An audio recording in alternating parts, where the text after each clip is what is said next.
Welcome to Chillin' 101. We hope this video helps. You have admin access and backups ready, so open Settings and go to Accounts now. You're starting with the account list because deleting a Microsoft account from Windows requires removing its user profile and unlinking Microsoft services. This prevents data loss and sync issues. Once in Accounts, click Family and Other Users or Your Info depending on Windows version, then identify the Microsoft account you'll remove. Make sure the target account is not the currently signed-in admin. Switch users first if necessary to continue safely. Now proceed to remove the account entry from Windows. Select the Microsoft account under Other Users and click Remove, then confirm Delete Account and Data when prompted. This deletes the local profile, app settings, and cached files. Make sure OneDrive sync completed or you backed up cloud files first because local copies will be removed.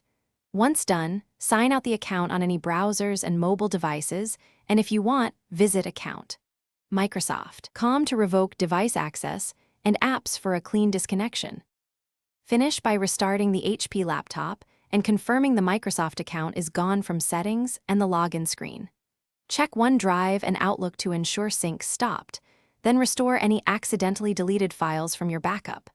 If Windows prevents removal because the account is still active or you lack permissions, enable the built-in administrator or perform system restore to a point before changes, then retry.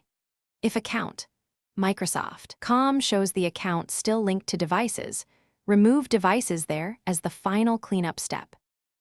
Thanks for watching. Consider subscribing if we helped you.